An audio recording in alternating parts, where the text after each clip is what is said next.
quite stressful working in an office, in a law firm, in a court environment every day.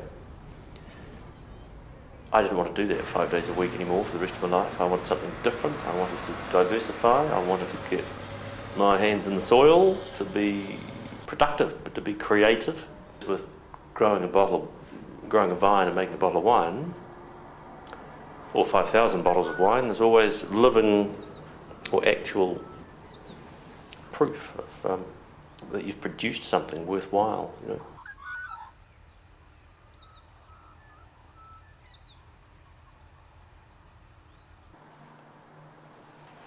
When I came back from a trip overseas, I'd been away with my wife to Burgundy and to Tuscany, tasting great wines, and that was in 1991, where I'd been previously and loved the wines and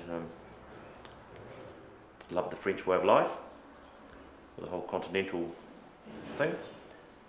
And I came back, and a good friend of mine who was running a restaurant here in Wellington said, oh, you love wine, try these wines from Martinborough. And it just hit me, these wines were so good, the purity of the fruit, the concentration.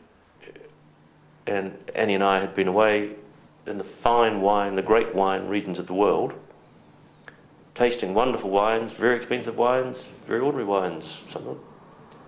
And to come back here to Wellington and find there's a vineyard producing area of huge quality right on my doorstep, it was a revelation. I hadn't really thought that Martinborough or New Zealand could make wines that rivaled the old world. It was exciting. And at that stage, Martinborough was not at all well known. I think we went there that weekend or the following weekend, and within a month we'd found a property, bought a property, and that year I planted a vineyard. It was one thing led to another, really. And I knew nothing about grapes at all. I was a lawyer. I was just but I just thought this is something special. But then all of New Zealand is something special compared to the old world, where it's a very special region.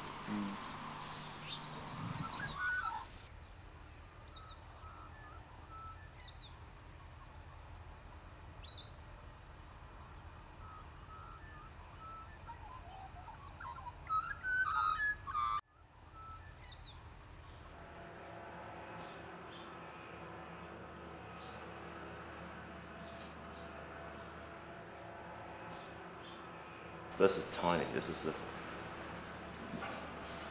probably the smallest. It is the smallest commercial vineyard in Martinborough. We're only 5 acres, and we probably all ever be. Now this is just a tiny operation. Albeit that I'm doing it on a very small scale. I'm a very small participant in what's become a burgeoning, huge industry. And I wouldn't want to be a big player, any bigger than I am, really. In a good year I might buy a ton of fruit, or 2 tons. We'd make about 750, 800 cases of wine, 12 bottle cases.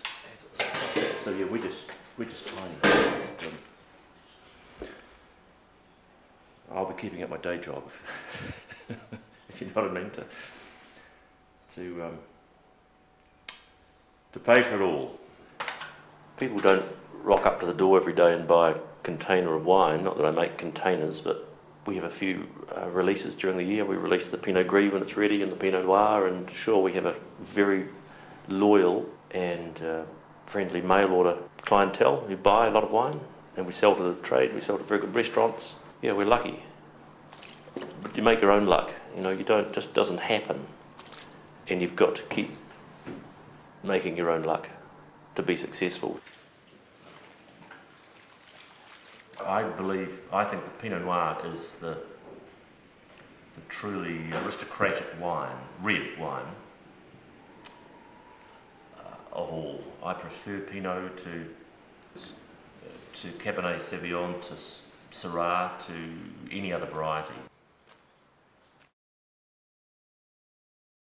It really needs very careful care in the vineyard, and there's only select sites in the world where you can grow good Pinot Noir. And the only other variety I do grow is Pinot Gris, and I grow that because I've always loved Pinot Gris. It's very fashionable now. When we planted in '92, it wasn't fashionable. People couldn't believe I was planting Pinot Gris, but now I think it's one of the fastest increasing grape varieties to be grown in New Zealand.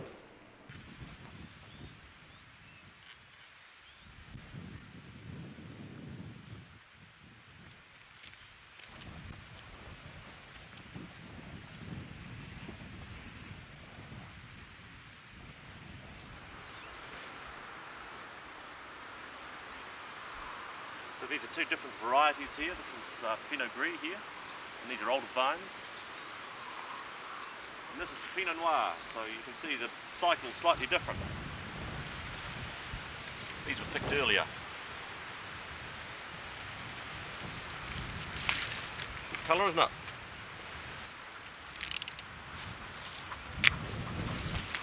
Autumn.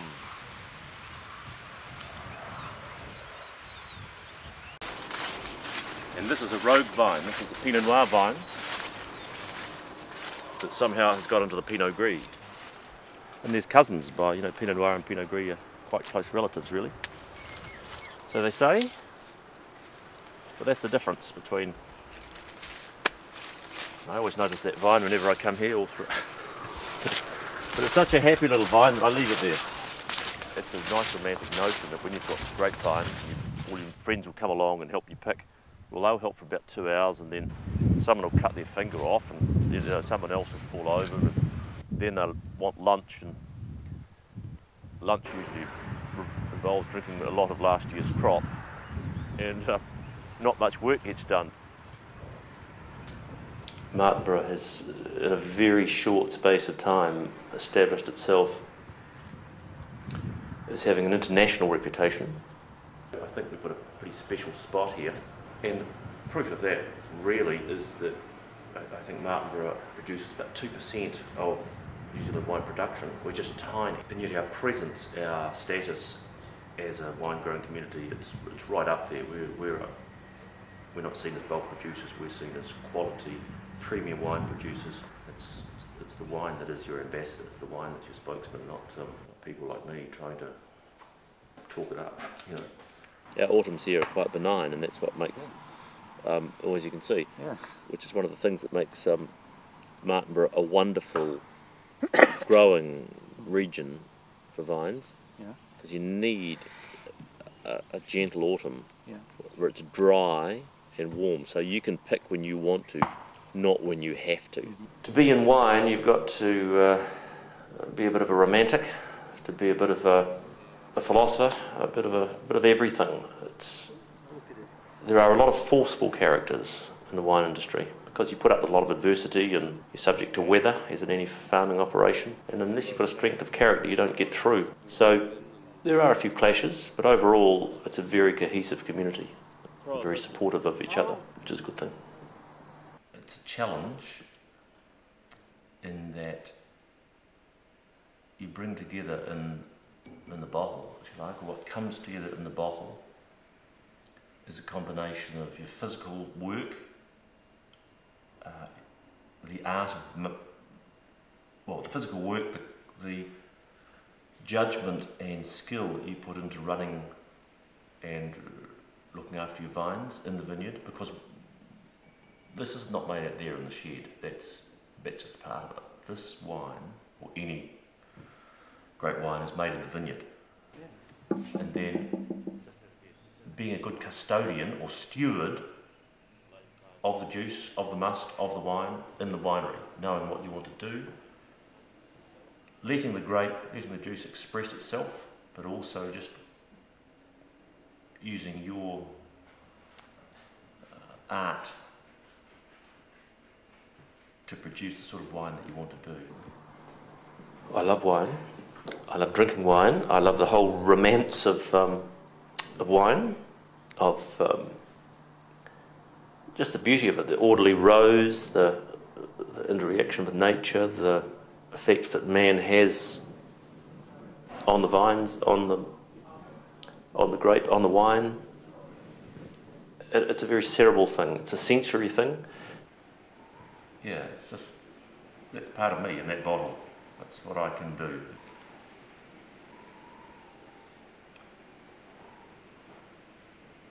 That's me, I think.